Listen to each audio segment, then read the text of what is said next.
Prepare for insight. Hello, ladies and gentlemen. Welcome back to the podcast, Ugins Insight. This is also a vidcast on our YouTube channel, which is obviously hosted by myself, Jordan here from Oxford Magic. Now, today we're going to be discussing the spoilers that have come out for Modenr Horizons 2, and we're going to be discussing mainly in terms of Pauper, because there are channels who do this a lot better than I do, and quite frankly, I don't want to embarrass myself discussing the pros and cons, and I've been playing a lot of Pauper recently, so it's kind of my thoughts, my feelings, and so there's going to be two parts today. There's going to be a little rant, and I mean a little rant. I'm going to keep it as small as possible.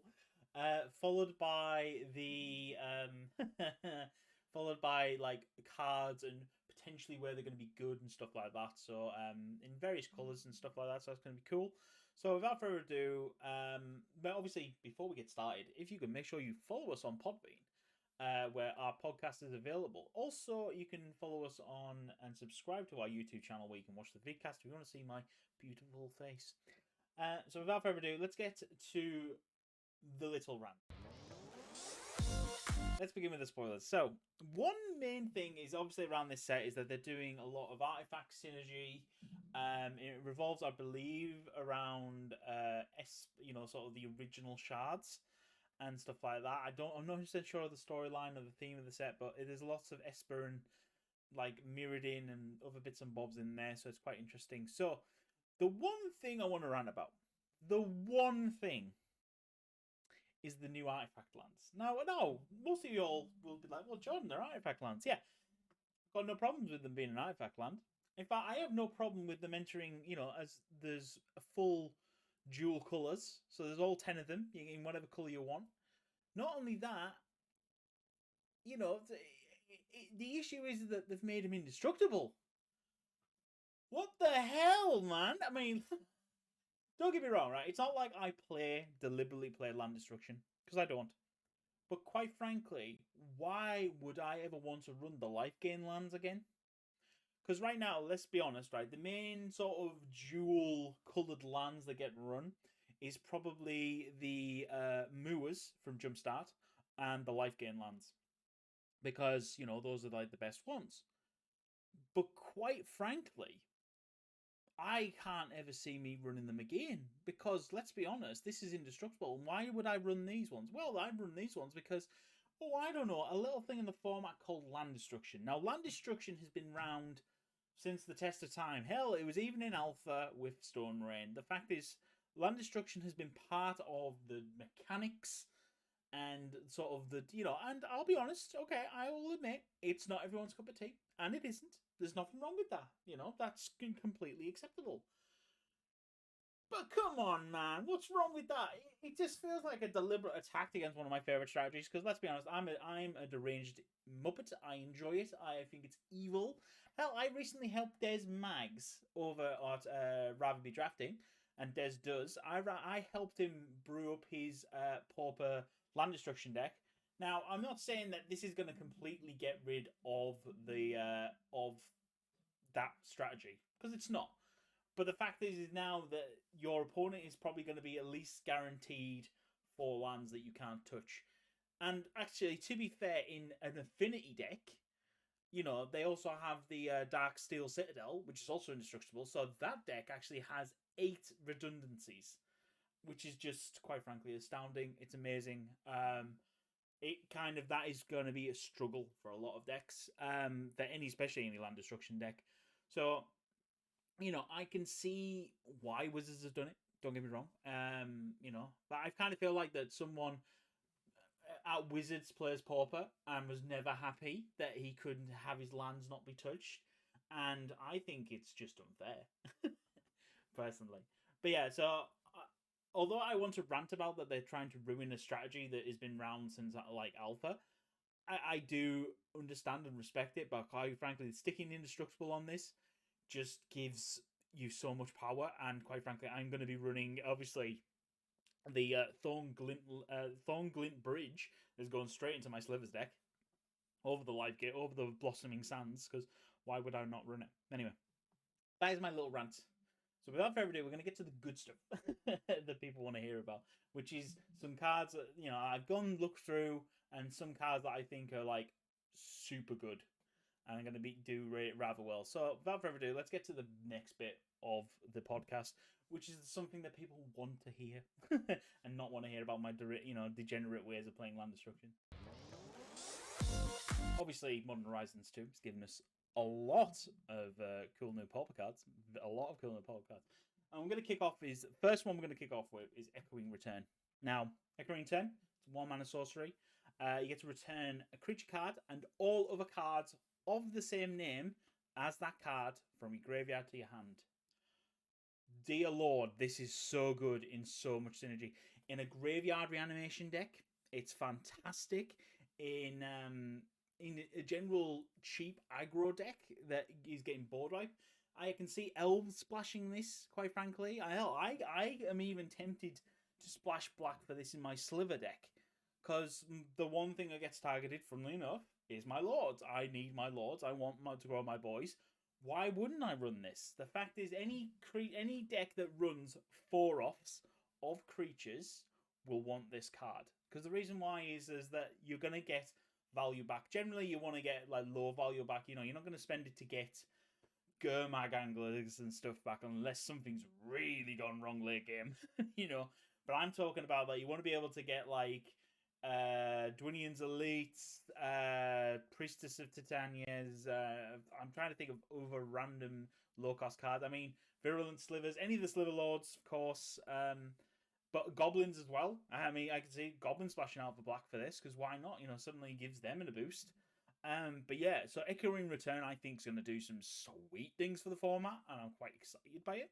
I may have, you know, obviously you've got, you know, in terms of old aspect, you've got things like Disentomb, which is very similar to, but this gets all the same creature back, whereas Disentomb only gets 1 creature back. So I quite like this.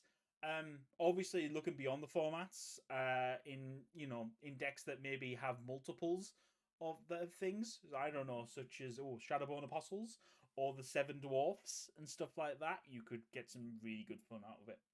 So yeah, so Echoing Return, mwah, love it. A+, very nice. Looking forward to it. Next one is I'm choosing this one because I love it, and I love it for a reason of I love it for the reason of that it uses a word. It's called Glimmer Ban. Now, Ban in northern language, in the north of England, means child. So Glimmer Child, essentially.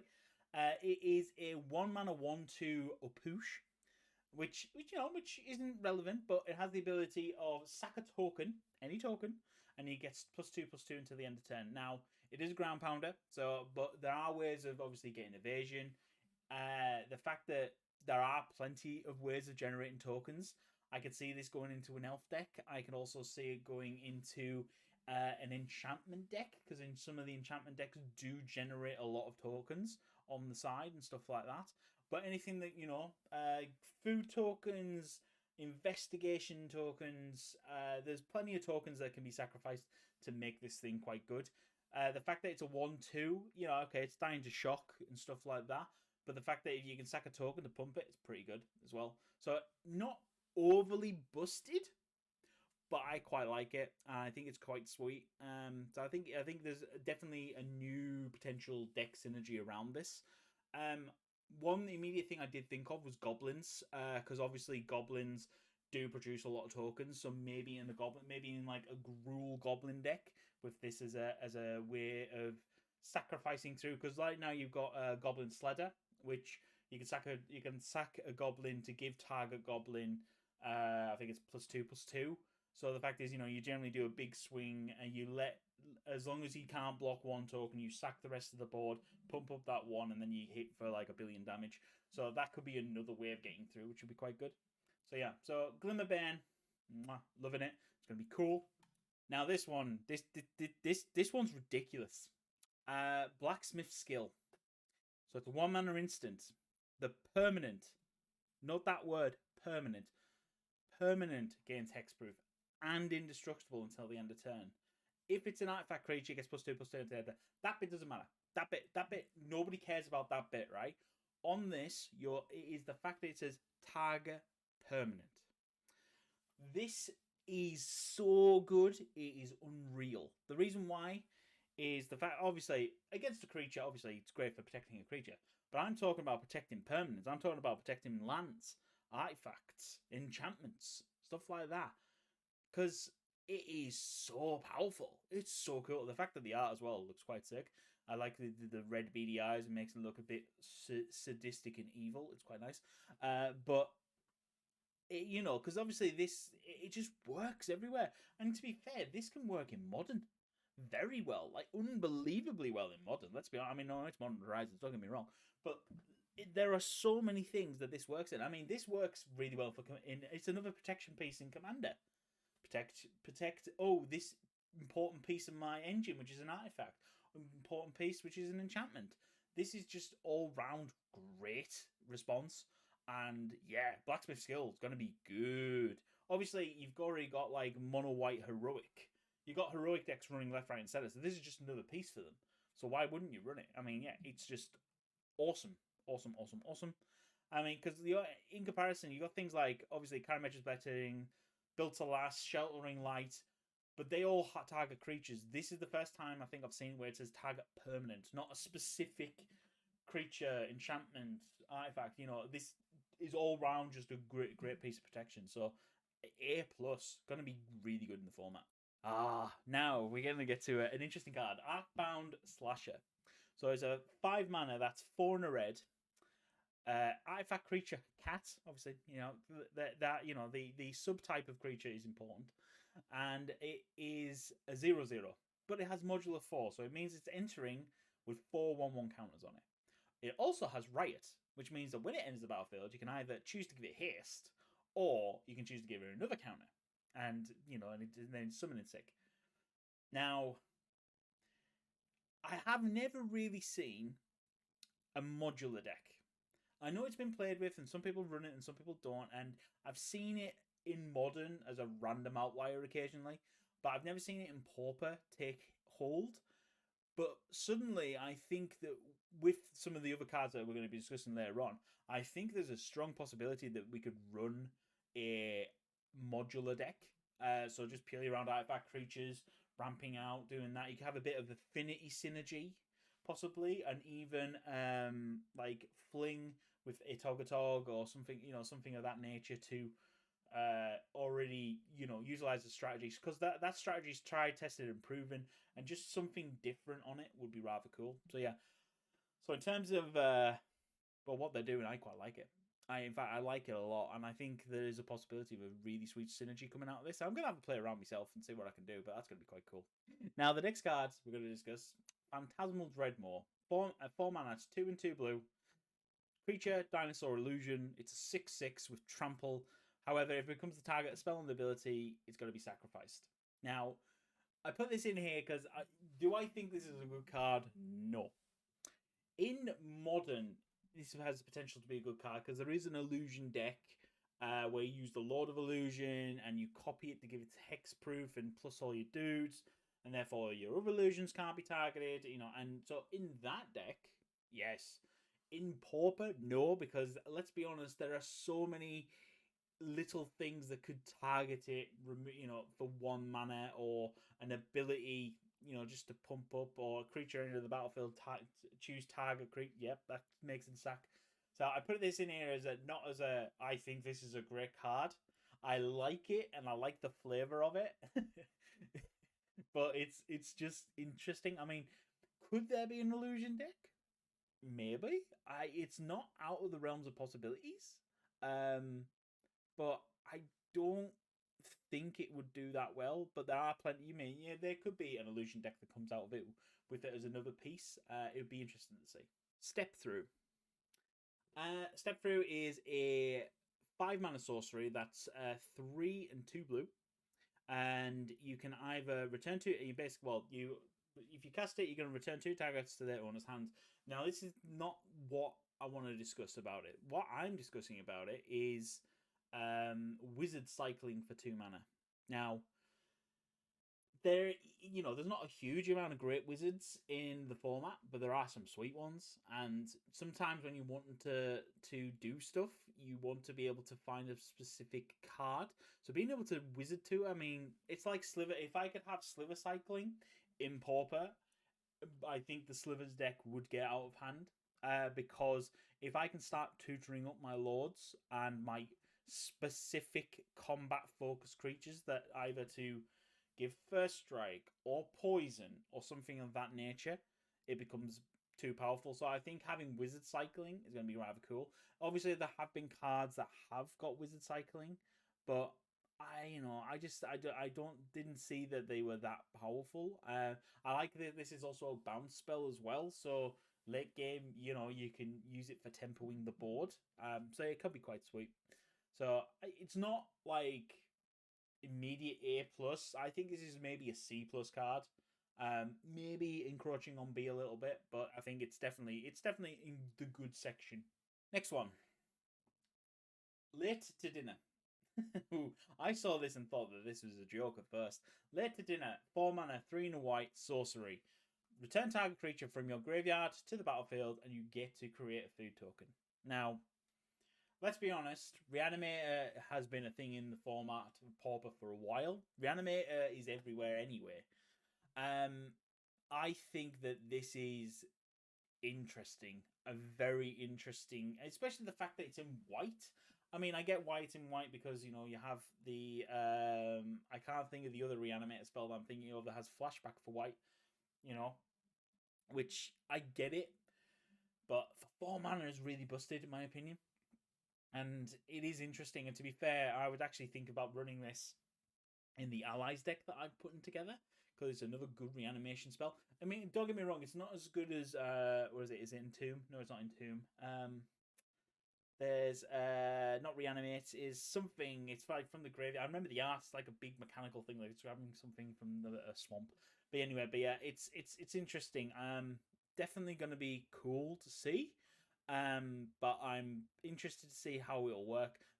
One thing I quite like, I like the sketched art on this one. It's so cool. But yeah, so beyond that, we'll move on to the next one. Boundary Helix. So this is our first multicolored one. So Foundry Helix is a 3 mana. That's 1 a white and a red. It's an instant. And as you cast it, you may sack a permanent. So anything. You get to sack anything you want. You can even sack a land. Basically, it will deal 4 damage to any target. So it's a good burn spell. But if you also sacrifice permanent and it was an artifact, specifically an artifact, you gain 4 life. Now, burn right now tends to stick in the realms and possibilities that is just mono red. They have branched out into certain other things to help them interact or gain life and do other things. So stretching out into white and having some artifact synergy isn't out of the question, especially as there is artifacts that where when they hit the graveyard to get draw cards. So I think it's a good way of getting a bit of card draw on the go as well, which is rather cool. So yeah, I think it is quite sweet. I mean, obviously it's reminiscent of Lightning Helix without that downside. But it's going to be really cool to see, and I'm looking forward to seeing if it does make an impact in the format. I think this is sort of like maybe B ranking in terms of goodness.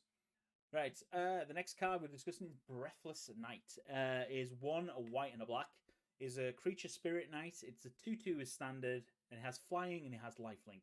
It's all around pretty good base abilities and stats for 3 mana. But whenever it or another creature enters the battlefield under your control, if a creature entered from the graveyard, or you cast it from the graveyard, you get to put a 1/1 counter on it. Now, that is pretty good. That is pretty sweet. There are plenty of reanimation strategies, especially in Modern. But in Pauper, there are quite a few ways of getting things out of graveyards back into the battlefield. So definitely is going to be interesting. I'm interested to see how many... I need to have a look and see in Pauper how many castable creatures there are from graveyards. I don't think there is a huge amount, and they're probably really old and not that great. But I think it is very interesting to see what we could do with this, especially if you can maybe get it up to being 4/4 flying lifelink could make a massive difference, especially against burn. where they want to just eradicate your life total as quickly as possible. They don't want to be dealing with creatures, so that'll be really interesting. Now, the next one, right, for a start off, I'm going to say one thing that I love this card.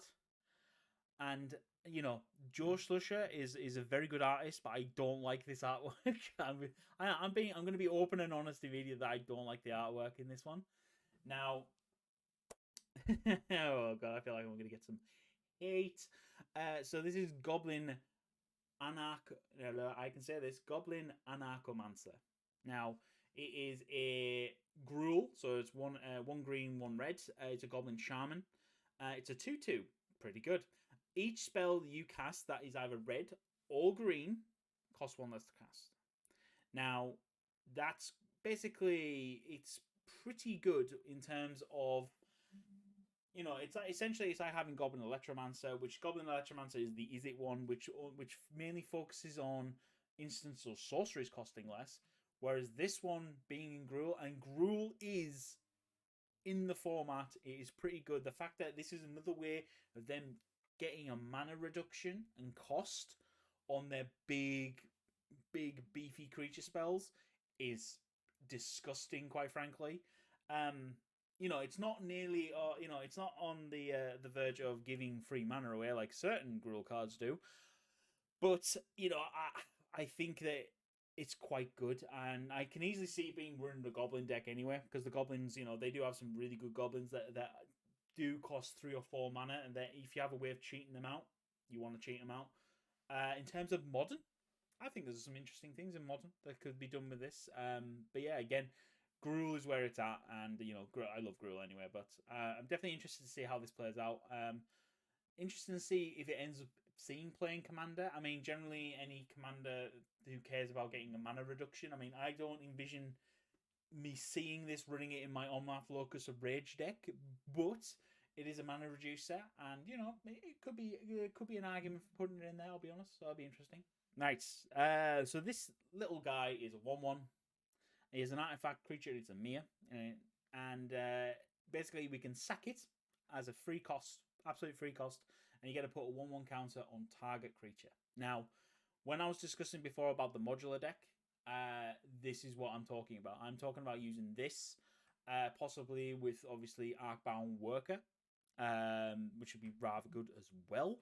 But there's other things, you know, ways of obviously again putting in an affinity shell to make things cheaper and stuff like that, or to get like affinity on the go and utilizing it quite well. I think that this is a pretty good 1-mana 1/1. This is a good turn 1 play all day of the week. And the fact is that, oh no, I go to remove it. Well, I sack it and put a counter on this one now. You know, and especially in a modular, as well as I was saying before, with a modular deck, by able to put more counters on there for free, but that isn't involving having to put a spell into your hat and using a spell slot, is another good way of doing something. So I think it's really cool. Last one we're going to discuss is I could say this, Sojourner's Companion. Now, Sojourner's Companion is a 7-mana artifact creature. It's a salamander and it's a 4/4. However, it has affinity for artifacts. Now, just with that phrasing alone, it's basically a Mir Enforcer, which, quite frankly, is pretty good. It's not too bad. The other benefit that this has over the Mir Enforcer, though, is that this has artifact land cycling. So let's tie into my little rant at the beginning, shall we? Where the fact that this can, I'm going to cycle this away to get an indestructible land, even getting the Darksteel Citadel, you know, putting that onto the field, it is pretty good.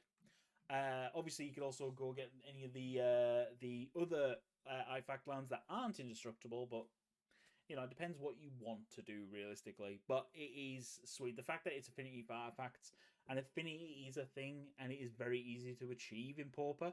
Having another piece that is another 4/4 is pretty good. I just like the fact that basically this is Mir Enforcer, but another step beyond, which also gives you the ability to go get a land drop if you need one. So yeah, I'm very impressed with this.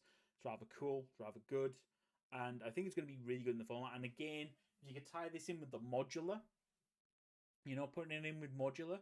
Suddenly, if your modular guys are dying, sticking the 1/1 counters onto this, making it bigger, it's just going to get fantastic. And obviously, there's ways of maybe giving flying and other things like that. That it's going to be very interesting as the maybe the deck evolves.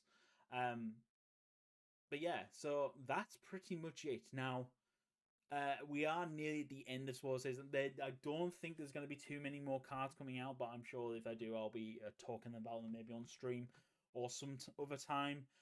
As I say, I want you to go check out, obviously, podcasts like RBD, who will probably be discussing like the mythics and the rares and stuff like that, and what they think of it, because they're much better positioned than I am and stuff like that. And there's also other podcasts as well, Magic Beans Cast, and obviously Command Zone as well for your commander needs.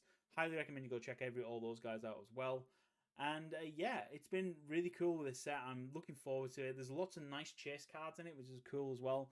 But obviously, just being able to see it for what you can do in terms of some of the cool new things with Pauper and possibly having a great new addition to the format, it's going to be really cool. So yeah, so thank you very much for joining me. I've been your host, Jordan here from Orcside Magic, obviously hosting the Ugins Insight podcast. We've got some cool new content coming out on the channel soon. I'm currently working with a couple of creators who I want to get on, but I also want to get involved in having some more guests on the show, and especially maybe if you can recommend anyone who's really cool in the Pauper scene that I should interview, because Pauper's kind of my main focus at the moment. I've been having lots of fun with it, and yeah. So without further ado, we're going to end the podcast there, but I want to say a big thank you to all our recent listeners and all our recent followers. It's been a pleasure to have you join the crew and join the Ugins Insight family. Thank you very much. Stay safe, relax, and goodbye.